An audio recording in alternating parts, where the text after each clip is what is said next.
యజమానిరాలుచే గెంటివేయబడినటువంటి ఒక స్త్రీ తన పిల్లవాడిని ఎత్తుకొని కొంత ఆహారమును నీళ్ల బుడ్డిని తీసుకొని దిక్కుతోచని పరిస్థితుల్లో గమ్యం లేని ప్రయాణం మొదలు పెడుతుంది.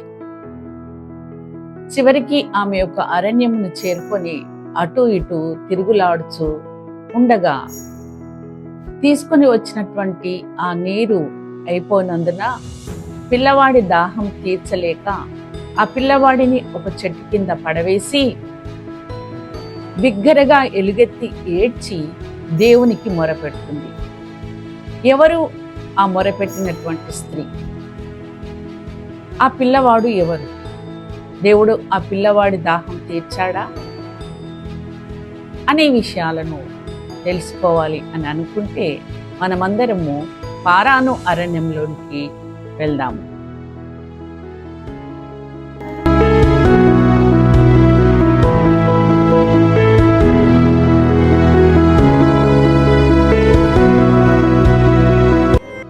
Praise the lord. దేవుని పరిశుద్ధ నామానికి స్తోత్రం కలుగునుగాక.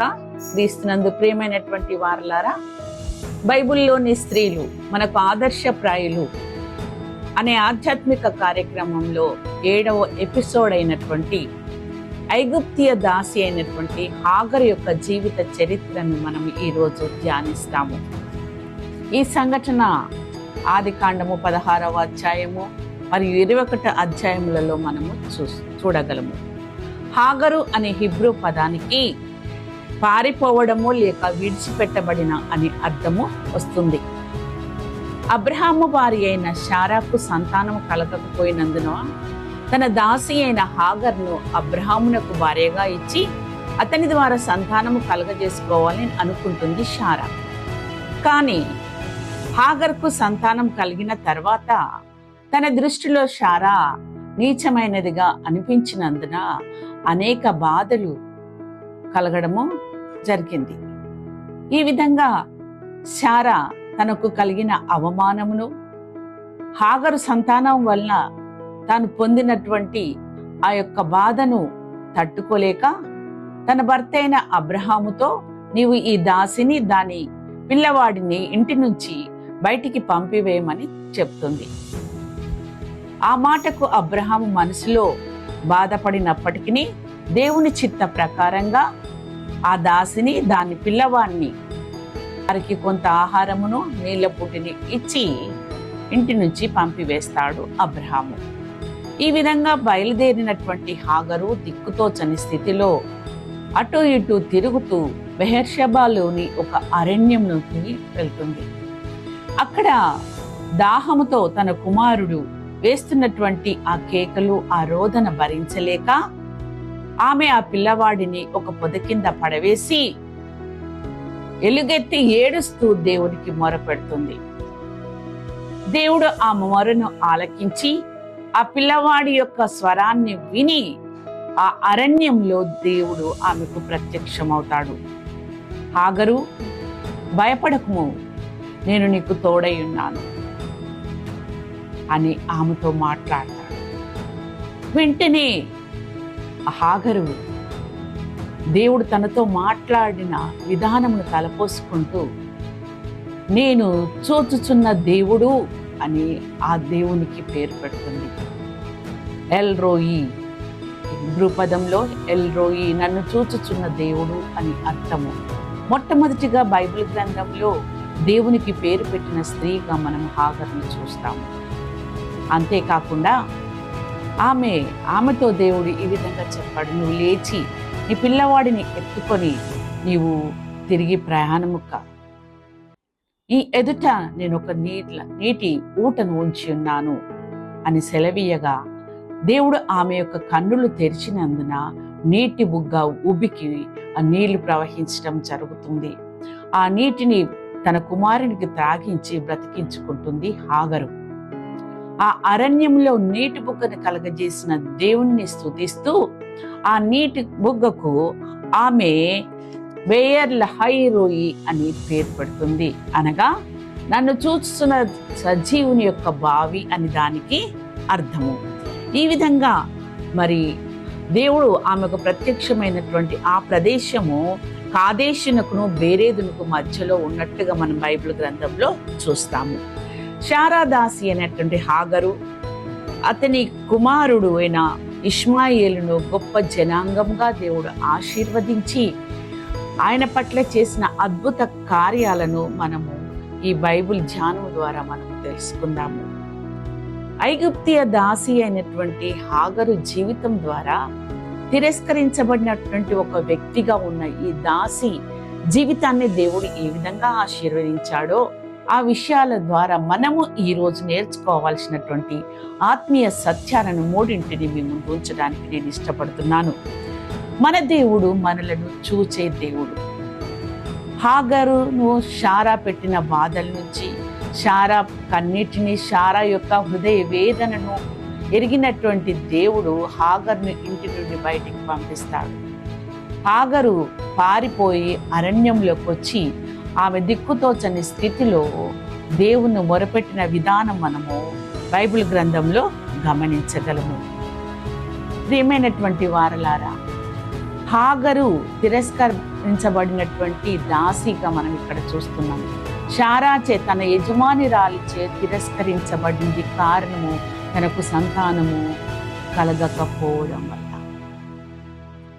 ఈరోజు నీవు కూడా నీ కుటుంబీకులచే, నీవు ప్రేమించిన వారిచే, నీవు సమాజంచే తిరస్కరించబడిన పరిస్థితులు నీ జీవితంలో ఉన్నాయా?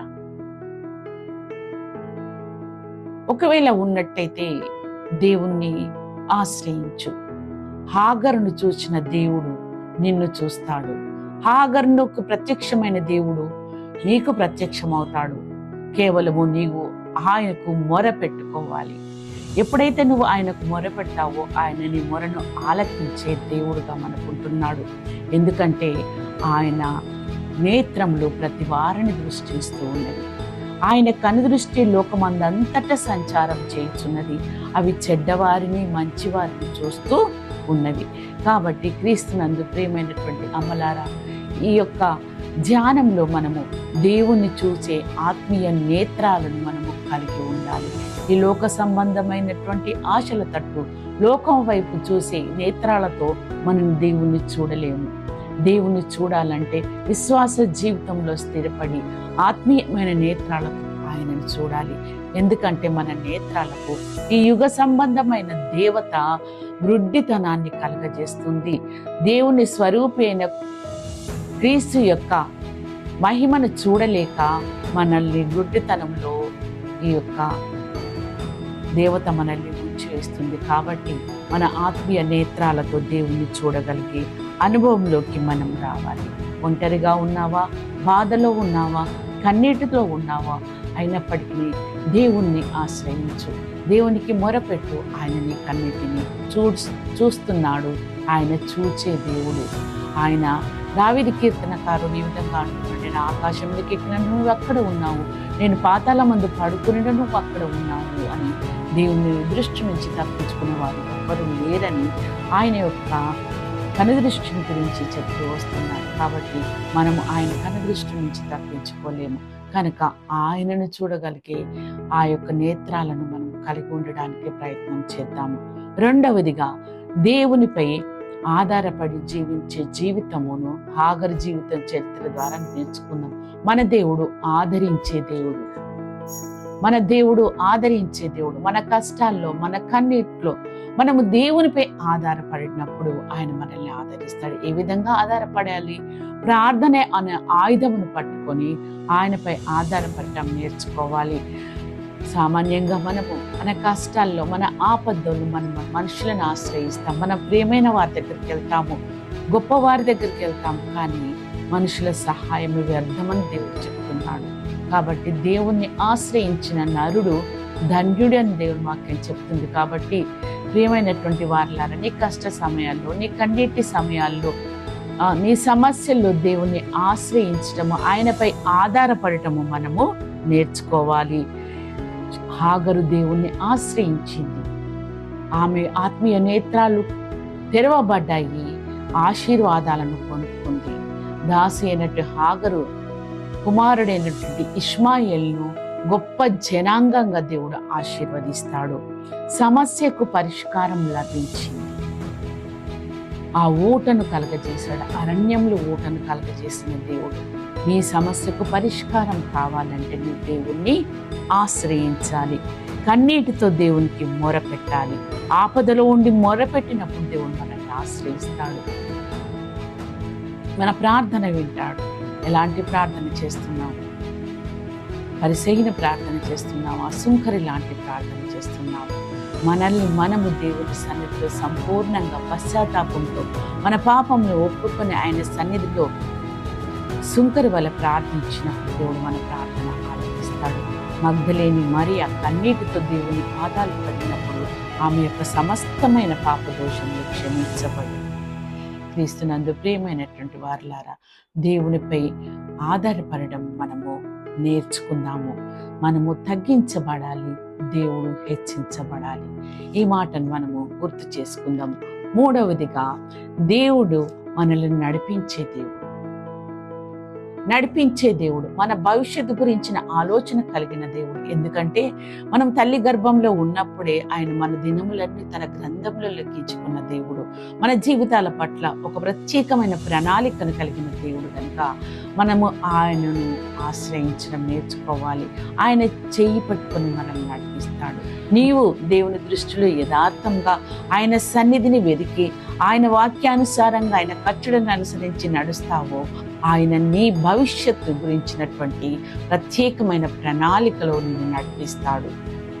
క్రీస్తునందు ప్రియమైనటువంటి వారులారా, ఈరోజు నీ భవిష్యత్తు గురించి నీ చింతన ఉందా? నీ పిల్లల భవిష్యత్తు గురించి చింతన ఉందా? ఒకసారి ఆలోచించుకో. అరణ్యము శ్రమలకు శిక్షలకు కారణం కావచ్చు, కానీ కష్టాల కన్నీటి గుండా మనల్ని దేవుడు బలపరిచే దేవుడు. ఇష్మాయిలుతో ఉన్న దేవుడు, హాగరుతో ఉన్న దేవుడు, నీ కష్ట సమయంలో నీతో ఉండి నిన్ను నడిపించే దేవుడని నువ్వు మరవకూడదు. ఇష్మాయేలును గొప్ప జనాంగంగా చేస్తాడు.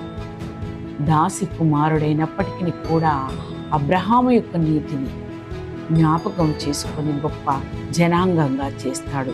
క్రీస్తునందు ప్రియమైనటువంటి వారులారా, కనుక మనము మన సమస్యల్లో, మన కష్టాల్లో, మన భవిష్యత్తు గురించి, మన బిడ్డల భవిష్యత్తు గురించి చింత కలిగినప్పుడు మన స్వబుద్ధిని మనం ఆధారం చేసుకొనవద్దు.